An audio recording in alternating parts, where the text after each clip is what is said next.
Chapter 3, How Dorothy Saved the Scarecrow. When Dorothy was left alone, she began to feel hungry.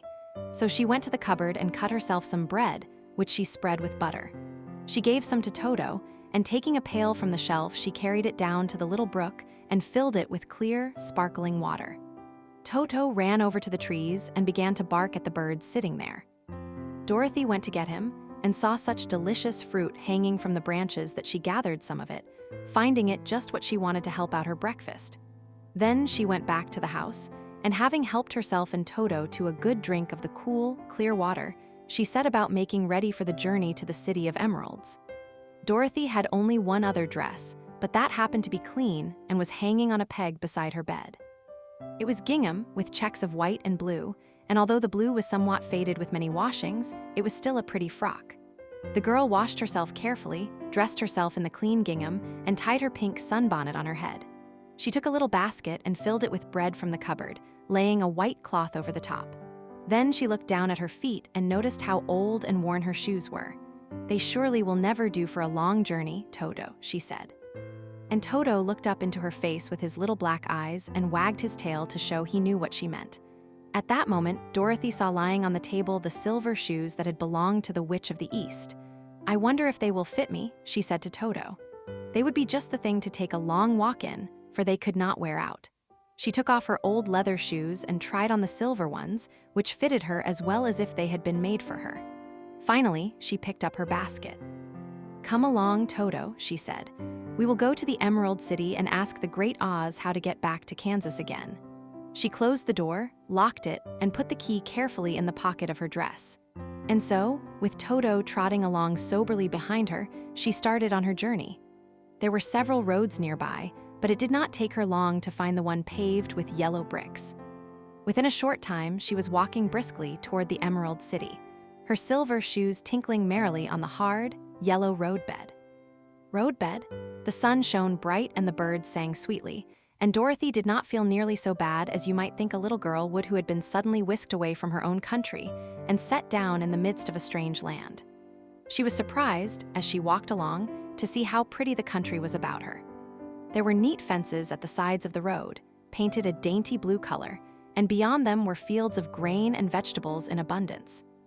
Evidently, the Munchkins were good farmers and able to raise large crops.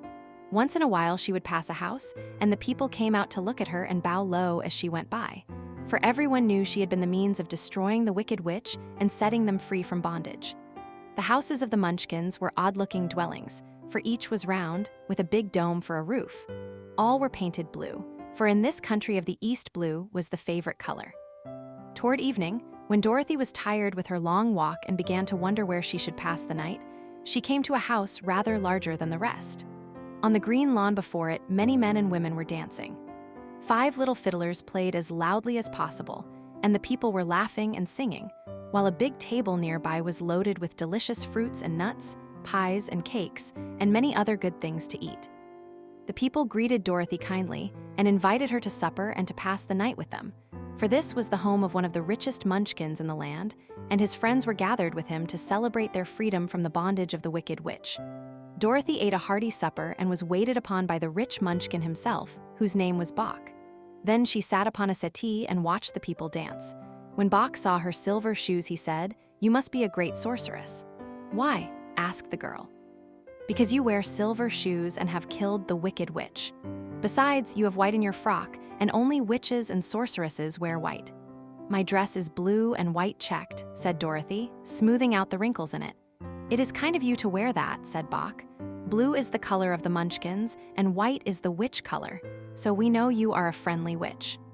Dorothy did not know what to say to this, for all the people seemed to think her a witch, and she knew very well she was only an ordinary little girl who had come by the chance of a cyclone into a strange land. When she had tired watching the dancing, Bok led her into the house, where he gave her a room with a pretty bed in it. Why bed in it? The sheets were made of blue cloth, and Dorothy slept soundly in them till morning, with Toto curled up on the blue rug beside her.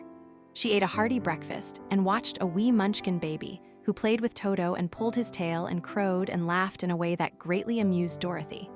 Toto was a fine curiosity to all the people, for they had never seen a dog before. "How far is it to the Emerald City?"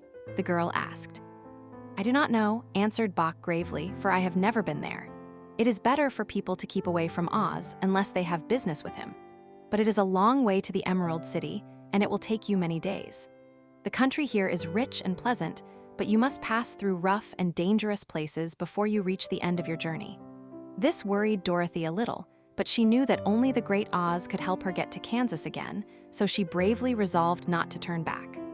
She bade her friends goodbye and again started along the road of yellow brick. When she had gone several miles, she thought she would stop to rest, and so climbed to the top of the fence beside the road and sat down.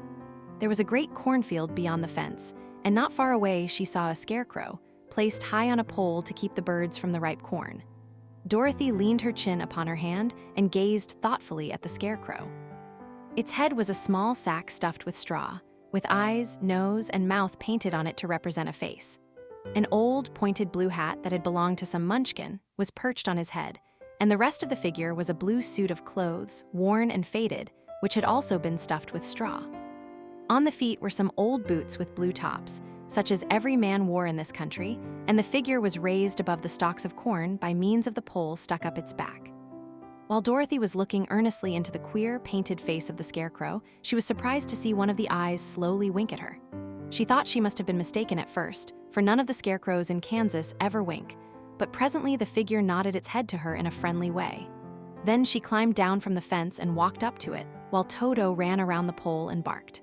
"Good day," said the scarecrow in a rather husky voice. "Did you speak?" asked the girl in wonder. "Certainly," answered the scarecrow. "How do you do?" "I am pretty well, thank you," replied Dorothy politely. "Why politely? How do you do?" "I'm not feeling well," said the scarecrow with a smile, "for it is very tedious being perched up here night and day to scare away crows." "Can't you get down?" asked Dorothy. "No, for this pole is stuck up my back. If you will please take away the pole, I shall be greatly obliged to you." Dorothy reached up both arms and lifted the figure off the pole, for being stuffed with straw, it was quite light. "Thank you very much," said the scarecrow, when he had been set down on the ground. "I feel like a new man." Dorothy was puzzled at this, for it sounded queer to hear a stuffed man speak and to see him bow and walk along beside her. "Who are you?" asked the scarecrow when he had stretched himself and yawned. "And where are you going?" "My name is Dorothy," said the girl, "and I am going to the Emerald City to ask the Great Oz to send me back to Kansas." "Where is the Emerald City?" he inquired. "And who is Oz?" "Why, don't you know?" she returned in surprise. "No, indeed, I don't know anything." "You see, I am stuffed, so I have no brains at all," he answered sadly. "Oh," said Dorothy, "I am awfully sorry for you. Do you think," he asked, "if I go to the Emerald City with you, that Oz would give me some brains?" "I cannot tell," she returned, "but you may come with me if you like. If Oz will not give you any brains, you will be no worse off than you are now." "That is true," said the scarecrow. "You see," he continued confidentially, "I don't mind my legs and arms and body being stuffed because I cannot get hurt. If anyone treads on my toes or sticks a pin into me, it doesn't matter, for I can't feel it. But I do not want people to call me a fool, and if my head stays stuffed with straw instead of with brains, as yours is, how am I ever to know anything?" "I understand how you feel," said the little girl, who was truly sorry for him. "If you will come with me, I'll ask Oz to do all he can for you." "Thank you," he answered gratefully. They walked back to the road. Dorothy helped him over the fence, and they started along the path of yellow brick for the Emerald City. Toto did not like this addition to the party at first. He smelled around the stuffed man as if he suspected there might be a nest of rats in the straw, and he often growled in an unfriendly way at the scarecrow. "Don't mind Toto," said Dorothy to her new friend. "He never bites." "Oh, I am not afraid," replied the scarecrow. "He can't hurt the straw. Do let me carry that basket for you." "That basket for you? I shall not mind it, for I can't get tired. I'll tell you a secret," he continued as he walked along. "There is only one thing in the world I am afraid of." "What is that?" asked Dorothy. "The munchkin farmer who made you." "No," answered the scarecrow. "It's a lighted match."